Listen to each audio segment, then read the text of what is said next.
ተመልከቱ በውስጥ የሚላክልኝ መረጃ አንዲት እህቴ ከባድ መልእክትን ጽፋልኛለች። በመቀጠልም ደውላ አውርታኛለች። ሄርሜላ ስለታገተችበት ስላለችበት ጉዳይም እጅግ አሳዛኝ ጉዳዮችን ነግራኛለች። መጀመሪያ የጻፈችልኝን ቴክስት ላንብብላችሁ። ወንድሜ እባካችሁ ለሄርሜላ ድምጽ እንሁን። ሄርሜላ ለማለት ፈልጋ ነው።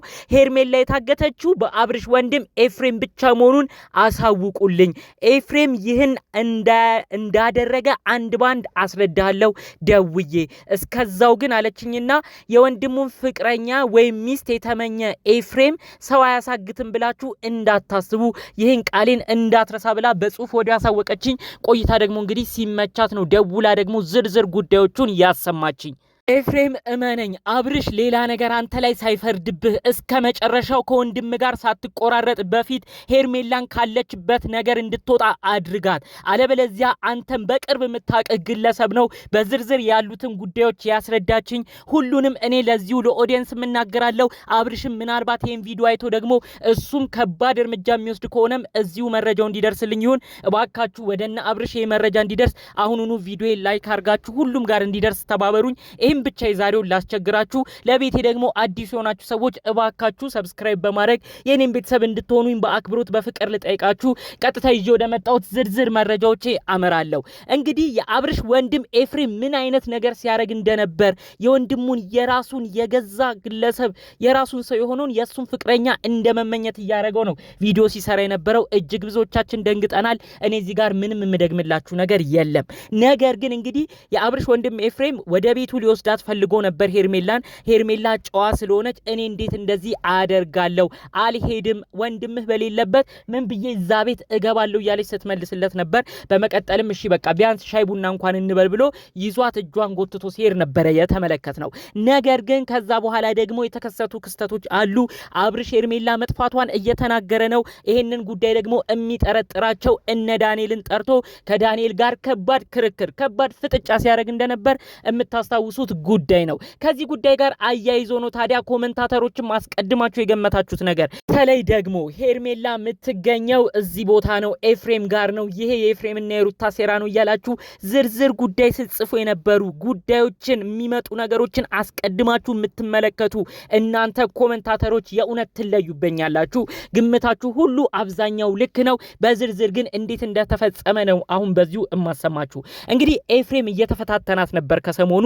ዋና ሀሳቡ የነበረው ቤቱ ሊወስዳት፣ ቤቱ ከወሰዳት በኋላ ሄርሜላን እንግዲህ የሆነ ቦታ ላይ እንግዲህ ፎቶ ምናምን እያነሳ ከሷ ጋር ጊዜ የሚያሳልፍ መስሎ በድብቅ ነገር የፎቶ እያነሳት እዛው ባሉበት ክፍል ውስጥ የሆኑ ነገሮችን ከዛ ለአብርሽ ሊልክለት፣ አብርሽ ደግሞ በሱ ተበሳጭቶ እንግዲህ በሱ ያለው ነገር እንዲቆርጥለት ነው ዋና አቅዶ የነበረው። ነገር ግን ሄርሜላ ቤት አልሄድም ብላ ሁሉን ነገር ዘግታበታለች። ታዲያ በዚህ ሲናደድ እንግዲህ ምንድን ያለው ቤት እንኳን መምጣት ባትፈልግ ቢያንስ የሆነ ቦታ አብረን ጊዜ እናሳልፍ ብሎ እዛ ቦታ ራሱ አውቆ ፎቶ ከሩቅ ቦታ ሰው እንዲያነሳው እያደረገ ከሱ ጋር ጊዜ እንደምታሳልፍ እያደረገ ነው። አውቆ እንደማቀፍ እያደረገ ሁሉ ሌላ ነገር ሲያደርግ እንደነበረ በውስጥ የተለያዩ ሰዎች መረጃውን ያካፈሉኝ። ከዛ በኋላ ድጋሜ እንዳገኛት ነው አሁን ደግሞ አዳዲስ መረጃዎች እየገቡልኝ የሚገኘው።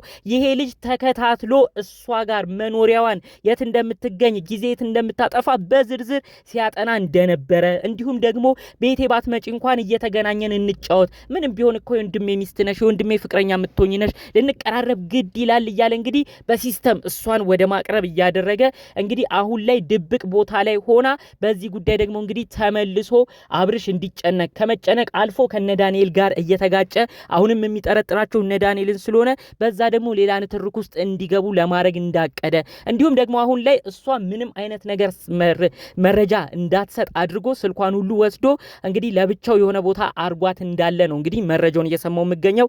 ኤፍሬም ይሄ ነገር አይታወቅብኝም ብለህ ከሆነ እመነኝ ዋጋ ያስከፍልሃል። እውነት በውስጥ እንዳደረሰችኝ መረጃ እንደ ልጅቷ ደውዬ አስረዳሃለሁ ብላ ኤፍሬምን ማቋለው ልጅቷን የያዘው እሱ ነው ብላ እንደተናገረችው መረጃው እውነት ከሆነ ዋጋ ትከፍላለህ። ዋጋ የምትከፍለው በከባድ ሁለት ትልቅ ነገር ነው። አንደኛ ወንድምክ አብርሽ ባንተ ያለው አመኔታ ሙሉ ለሙሉ ይጠፋል፣ ሙሉ ለሙሉ ይቆርጥለታል። ወንድምህን ታጣለህ። አንተ ዛሬ ላይ ከሩታ ጋር ላስማማ ብለህ የምትሄድበት ርቀት የተንኮል አጠቃላይ ያሉት ነገሮች ሁሉ የውሸት ስለሆኑ ስለሆኑ ከወንድም ጋር ያለህ ነገር ያቆራርጣል። በመቀጠል ደግሞ ወንድምህ አብርሽ ራሱ ከሳሽ ሆኖ ቢመጣ ይሄን ሰው ማሳገት ይሄን ሰው መያዝ ራሱ ሌላ ነገር እንደሚያስጠይቅህ ልታውቅ ይገባል። አሁንም ቢሆን የተረጋገጠ ነገር አልወጣም። ነገር ግን ብዙዎች በውስጥ እንደሚያደርሱ መረጃ በኮመንትም እንደምንመለከተው ይሄ ነገር ከኤፍሬም ሴራ አያልፍም እየተባለ ነው። እባክህ ኤፍሬም ይሄን ነገር እያደረክ ከሆነ በእልህ ምንም አይነት ነገር አይቀጠልም። በእልህ ምንም አይነት ህይወት አይመራም። አንተ ዛሬ ላይ የምታስባቸው መልካም የመሰሉ ነገሮች ነገ ላይ ከባድ እርምጃ ላንተ ያመጣሉ። አባታችሁን ጋሽዬ ለማሰብ ሞክሩ። ጋሽዬ አከታትላችሁ ባለቀቃችሁት ቪዲዮ እንደተበሳጩ በጣም እንዳዘኑባችሁ በዝርዝር መረጃ እየሰማው ነው። ሁሉም ልጆቼ አናዳጅ ሆኑ። አብርሽ ወደ አዲስ ሴት ሄዷል። እኔ ደስ የሚለኝ ከሩታ ጋር ቢቀጥል ነበረ። ከሩታ ጋር ቢሆን ነበር ደስ የሚለኝ። እኔን አያት ያረገችኝ ሩታ ነችና። ነገር ግን እሱን በዚህ በኩል አስማማለሁ ሲል ጭራሽ አብርሽ ይዟት የመጣውን ሄርሜላ የምትባለውን ደግሞ እንግዲህ ኤፍሬም የሚያሳየው ቪዲዮ እጅግ አሳፍሮኛል ብለው በአንተ ቪዲዮ ራሱ አዝነዋል። በሰሞኑ በለቀቀው የፍቅረኛ የወንድምህን የገዛ ሰውን የሱን ፍቅረኛ በመመኘት በዚህ ስራ ራሱ የምር ጋሽዬ ሁሉ አዝነውብሃል። ምንም ቢሆን አባት ናቸው። ምንም ቢሆን ቪዲዮ ሲለቀቅ የሰፈር ሰው ይጠይቃቸዋል። ልጆቾት እንዴት ሆኑ ይሏቸዋል። በዛ ሁሉ በእናንተ እያፈሩ እየተሸማቀቁ ይገኛሉ። ኤፍሬም እባክህ ንቃ። ይሄ ነገር ካለህበት ነገር ውጣ። ምንም አይነት ነገር በእልህ እንደማይሆን ደግሜ ደጋግሜ እነግርሃለሁ። በሌላ በኩል እዚህ ጉዳይ ላይ ሩታም ተሳትፋለች የሚሉ መረጃዎችም እየተሰሙ ይገኛሉ። እኔ ሩታ ደፍራ እንደዚህ አይነት ነገር ታረጋለች ብዬ ለማሰብ ይከብደኛል። ነገር ግን ሩታ ራሱ እውነት ይሄን ነገር አርገሽ ከሆነ አንቺም ዋጋ እንደምትከፊ ነው በዚሁ የምነግርሽ። የሰው ማሳገት የሚያመጣው ነገር መጨረሻው ምን እንደሚሆን እንግዲህ አብረን የምንመለከት ይሆናል። ይህን ጉዳይ ግን አስመልክቶ ብዙ ኮሜንታተሮች አስቀድማችሁ ስትገምቱት የነበረው ነገር ተመልክቻለሁ። እውነት እናንተስ ምን አይነት ነገር ተመለከታችሁ? ዳኒ አስቀድሞ አስጠንቅቆም የሚናገረው አንድ እውነት አለ። እኔ እዚህ ጉዳዮቹ ሁሉ ውስጥ የለሁም እባካችሁ ተረዱኝ እያለ እንግዲህ ዳኒ ደጋግሞ ተናግሯል። በእውነት ዳኒን አሁን እንኳን መክሰስ አይቻልም። ምክንያቱም በቅርብ ጊዜያቶች ላይ ከዳኒ ጋር ምንም አይነት ነገር ስትገናኝ ሄርሜላን አልተመለከትንም። በዛ ላይ ቪዲዮቹ እንደሚያሳዩት በቅርብ ጊዜ ተገናኘችው ከማንም ጋር ሳይሆን ከኤፍሬም ጋር ነው። እባክህ አብርሽ ሌላ ግጭት ሌላ ችግር ውስጥ አትግባ።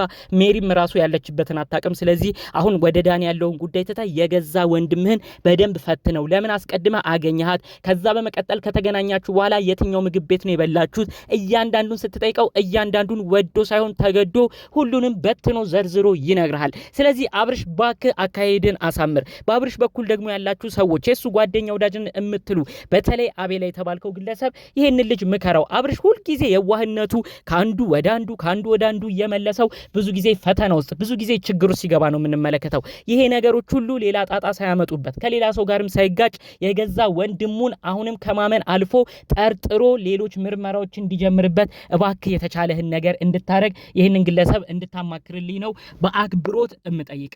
አጠቃላይ ከነሱ ወገንም ሆናችሁ ከሩታም ወገን ሆናችሁ የተለያየ ሀሳብ አስተያየት የምታደርሱ ሰዎች ሁላችሁም በመልካምነት በቀናነት ይሄ ትክክል ነው ይሄ የዋህ ነው ብላችሁ የምታስቡት ሀሳብ አስተያየት ስለሆነ እኔ ብዙ ምንም የምጫነው ነገር የለም። ግን በጨዋነት ሀሳባችሁን ብታስቀምጡልኝ ደስ ይለኛል። በሌሎች በአዳዲስ መረጃዎች እስክንገናኝ ሰላሙን ሁሉ ተመኘሁላችሁ። ሰላም።